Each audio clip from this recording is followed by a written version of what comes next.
Yo my people, welcome back to another episode of Project 30, a 30-day module where I'm teaching you guys completely free of charge how to trade. I cannot emphasize this enough. Wallahi, this is one of the most important things you guys need to master in your trading. And before we get into it, we need to understand what actually is a daily bias. A daily bias is which side you're biased towards in the market, either bullish or bearish. If your daily bias is bullish, then you're expecting that day to be buying, and in that case, you're going to be looking for longs. However, if your daily bias is bearish, then that means that you're expecting the day to sell, and in that case, you look for sells. I cannot emphasize this enough. Wallahi, I promise you guys, this is probably one of the most important videos you guys are going to need to watch in terms of this whole playlist. The strategy is easy. A lower time frame entry model is easy. However, perfecting your daily bias is something that took me quite a long time to grasp, but in the end, alhamdulillah, I got there. But nevertheless, you guys should know the drill by now. Get a pen and paper. Make sure you're taking notes. If you're not taking notes, get off the video. You're not serious. Put as your title, higher time frame / daily bias. I forgot to move the thingy. I'll tell you guys this as well. If you got your daily bias wrong, you're at a 95% chance of hitting stop loss. I'm telling you guys now, you're generally you're so vulnerable to hitting stop loss. If your daily bias is wrong, the market is going up, you're trying to sell, you're going to get taken out. You might get a little retracement, like this little retracement down here, and you might get a bit of profit, but overall, you're just going to get absolutely touched. So I'm telling you guys now, master your daily bias. Now, you guys are probably thinking, when I come into a day, how do I know what the daily bias will be?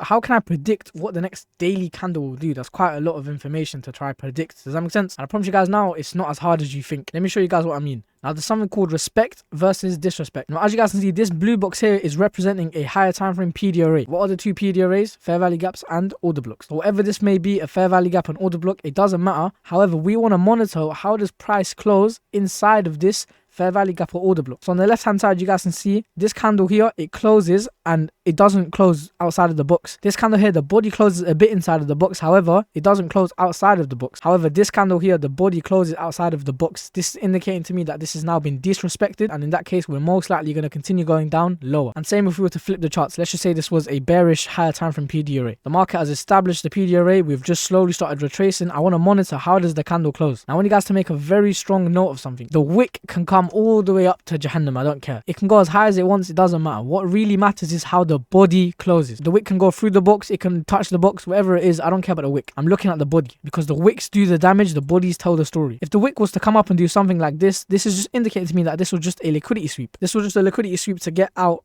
early sellers or early traders that were trying to trade off of this PD array. Nevertheless, you guys can see the body can close midway through the box. The body can close 3/4, 76%, doesn't matter. Whatever you guys want to call it, the body can do whatever it wants as long as it does not close outside of the box. As soon as it closes outside of the box, I'm now expecting price to go lower. Where could it possibly go? It might go and mitigate a potential order block down here. Once it taps into that, then the same pattern will repeat. I want to see, does it respect it? If it respects it, then that's a good indication. We're most likely to reverse and maybe target some liquidity like these equal highs above. However, as soon as it's been disrespected, this now tells me that the next day, when the next daily candle opens, I can expect an open, high, low, close. When the candle opens, I wanted to see it manipulate higher and then obviously low, close. When it puts in the high, ideally above the open of the daily candle is where I want to be selling. But nevertheless, I cannot emphasize this enough to you guys. Mastering your daily bias, and it's not just as simple as this, by the way. There's so many more things that you guys can do to perfect it. However, I can't put it all in this video. If you guys are more interested in how to perfect your daily bias to the exact tick, then make sure you go check out the link in the description. Now, using this respect versus disrespect, I'm going to show you guys how I would personally go and find my higher time frame bias on EURUSD. So just so you guys know that I am not cheating, I'm going to scrunch the charts up and I'm going to go back to a random point in time. Let's just go here. Cool. What can I see? First things first, I've noticed how we're inside this bearish fair value gap. However, if I just look to my left, I can also see we're inside of this bullish fair value gap as well. So I want to ask you guys a question. Using that respect versus disrespect thing, is this bearish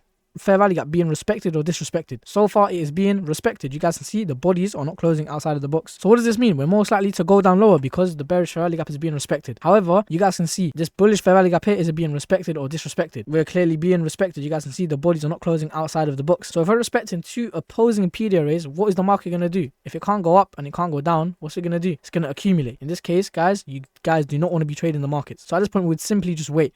As you guys can see here, this candle here disrespects the bearish fair value gap. At this point now, my draw on liquidity will be higher. Where will I target? I want you guys to understand something. Now, before I go into more detail, I want to show you guys something. Where I just showed you guys how we're inside of two opposing PD arrays, you guys do not want to be trading. Sometimes you guys will see that we are inside of two opposing PD arrays. However, I will still be trading that day. If I pull over the Discord here, you guys can see I can't click on the chat over, as you guys will see everything inside. But some days for the Project 30 members, I will still send out daily markups, even though we're inside of two higher time frame PD arrays. I did tell you guys that there's different ways of finding your bias. Of course, I can't go into into that in this video. If you guys are more interested in that, make sure you check out the link in the description. But nevertheless, the safest way to play it is just wait for one of these to get disrespected. As you guys can see, this bearish fair value gap has been disrespected. So now I need a draw. I need to have a target to where I want where I want the market to go. Because cool, the next day, let's just say I was to take a buy the next day, have a stop loss wherever. I need to know where to target. Now I'll tell you guys this.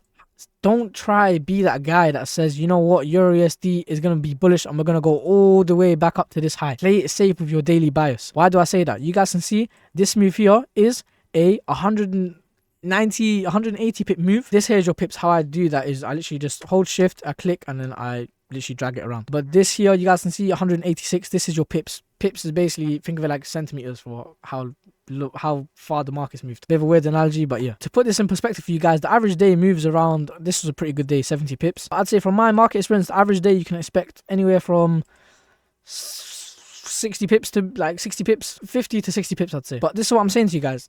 If you guys get in with a small stop loss, like my average stop loss is around 3 to 4 pips. So let's just show you guys. Let's just say I was to buy somewhere down here the next day and I was to have a 3 pip stop loss. Let's just say 4 pips to be a bit safe. All I need to catch is around 10, 15, 20 pips and I've ate good that day. And bear in mind, the market moves anywhere between 40 to 60 pips a day. So this is what I'm saying to you guys. Do not be that guy that holds a position for the rest of his life and he's trading on the lower time frame in terms of his entry. If you're swing trading, meaning if you're trading on the higher time frame and you're trading based off of higher time frame PDRAs and liquidity sweeps, fair enough, you're going to have a big stop loss. You can go target that position, you can go swing that position to further TP levels. However, if you're trading like me and you're on the 1 minute time frame, don't be silly and try do a home run. But anyway, back to the point. You guys can see this bearish fair value gap has been disrespected and this bullish fair value gap has been respected. Now we want to go down slowly to the lower time frame. I want to notice, can I see anything? First of all, I can see we have this market structure shift here. I can also see we're retraced and we failed to establish a lower low. You guys can see from basic market structure, we have a high, a low, higher high, higher low. So we retrace and then we establish a breaker structure. And I want to also point out how we've swept all of this liquidity over here. These relatively equal lows here, this swing low here, we've swept all of this liquidity. And if you guys watched the last video of Project 30, you guys would know that the higher the time frame the liquidity is, the more kind of fuel it is for the market. Does that make sense? So now that we've swept all of this liquidity, we can expect a big reversal. Now going back to the point, we need a target. What can I see? This huge imbalance here. If I can be bullish and if I can just catch a buy towards this higher time frame fair value gap and catch a rebalance of the fair value gap, then this is more than enough for me. So if we play price action on, you guys can see we retrace a little bit, but there we go. Boom, target hit. Now at this point, I need to be a bit careful. Why? Because we're inside of this bullish order block and we're inside of this bearish fair value gap. As for now, I would not be trading, or I would still probably be trading, but from what you guys know, I wouldn't be trading, if that makes any sense. But let's just wait for something clear as day to happen. Boom, disrespected. Once this huge bearish fair value gap is being disrespected, and notice what's also happening. Bullish PDRAs are being respected, bearish PDRAs are getting disrespected. Now I can expect the market to be completely bullish, and also notice how we're going above this swing high. This could be a potential breaker structure going into the future. Now I want to notice how cool there are these equal highs resting above. So I'm noticing, look, we swept liquidity at the lows. It's only right that we start reversing and go and take out the highs. But of course, let's just play it safe. Let's just go target this swing high. Of course, we're going to expect a retracement, but let's just play it out, see what happens. Retracement. Oh, that was a bit, okay, I went a bit too ahead there. So first things first, I can see that we swept liquidity once, we've swept liquidity twice, and this is where I should have been careful. I kind of played it on too fast, so my bad for that. I can see on the 4-hour time frame that we've mitigated this 4-hour order block here. I don't know if you guys can see that. Let me zoom in for you. You guys can see this 4-hour order block here has been mitigated. So we swept liquidity once, we swept liquidity twice. Now if we go back like here, you guys can see this bullish fair value gap here was disrespected. This bearish fair value gap here was being respected. However, like I said, we're inside of this bullish fair value gap, so be a bit careful. We're respecting both PDRAs. So what happens?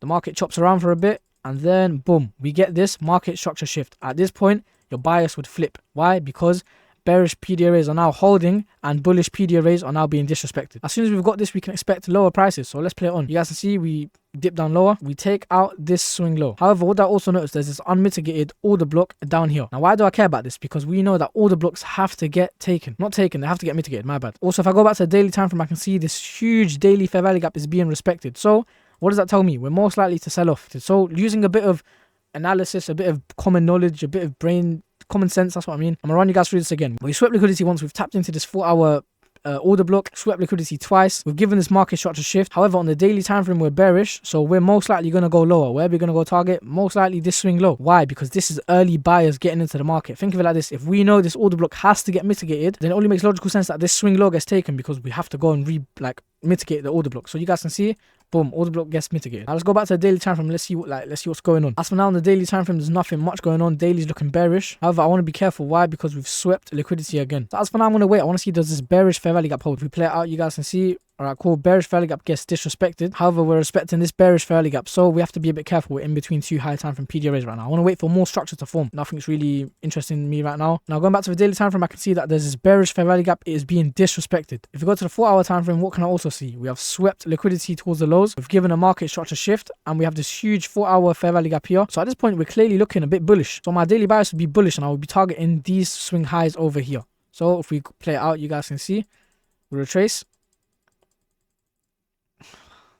Oh, actually, alright, cool. I got that one wrong. Let me try break it down again. I can see that these equal lows here got taken. You guys can see these relatively equal lows. Now we've disrespected this bear. By the way, guys, can I just, I want you guys to give me some breathing room. I'm not using any of my other confluences. I'm not using my other 5 different ways of finding my daily bias. I'm purely going off of 2 time frames and a fair value gap and an order block. So please, guys, just give me some breathing room, man. Wallahi, I'm trying. I'm not going to sugarcoat this video and try to get all of them right for you. I'll tell you guys straight. Look, I got that one wrong. But cool, now it makes sense. We've swept liquidity. Let's see if we're inside of it. Okay, boom. There we go. This 4-hour fair value gap is here. That was the mistake. See, this is what I'm saying. I'm going off 2 time frames and I'm kind of flying through this process. It makes sense why these 2 lows got taken out. Why? Because look, this swing low, it missed the fair value gap. So we know that fair value gaps have to get mitigated again. What's going to happen?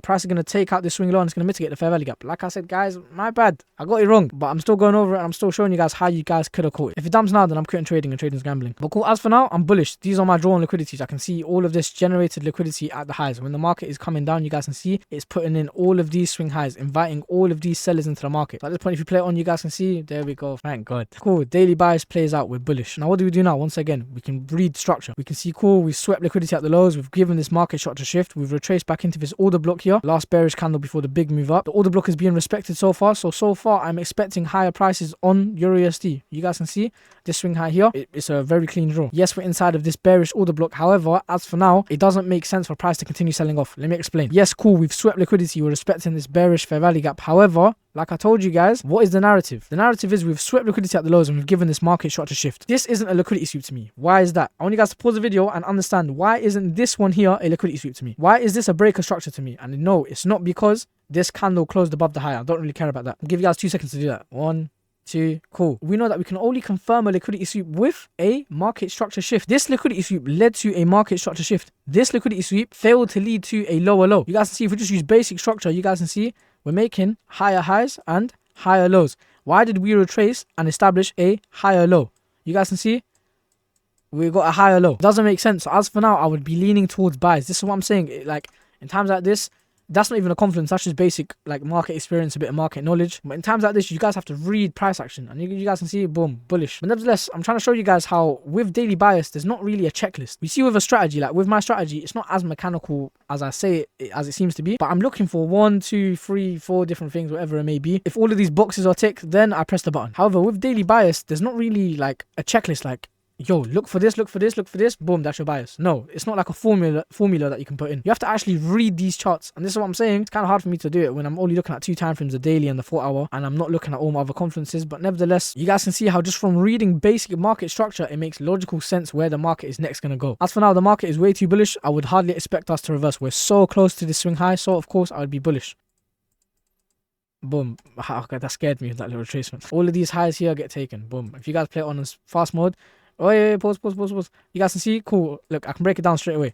This fair value gap here, it gets rebalanced. We rebalance this fair value gap. What we also do, we get this market shot shift on a 4-hour time frame, and all of these, like all of this liquidity here, all of these equal highs, they get taken. But in summary of this video, we're looking at what's getting respected, what's getting disrespected. Has there been a liquidity sweep? Has there been a market structure shift? Where's a very obvious place that the market is targeting? Does that make sense? You look at all of these things and you build a case against with price, I guess. But I showed you guys straight. Like, I'm not like these other traders. Wallahi, I'll show you guys straight. Like, I got that one bias there wrong, not fast. Also, I probably should have said this at the start of the video, but if you do not have a daily bias in your trading, at that point, in my eyes, you're gambling. If you do not know where that day is going to go and you're just pressing buy or sell, it makes no, what are you doing? But nevertheless, whenever I send an outlook to my Project 30 members, alhamdulillah, I've got to a point now where 97% of the times my outlook is 100% correct. That makes no sense. 97% of the times my outlook is correct, and I will send like an outlook where it looks something like this, and it will go and hit that. Like, it will go and do exactly that. If you guys are trying to take your trading seriously onto the next level, make sure you check out the link in the description. But anyway, it's been your boy, One Effects. Take care, my people.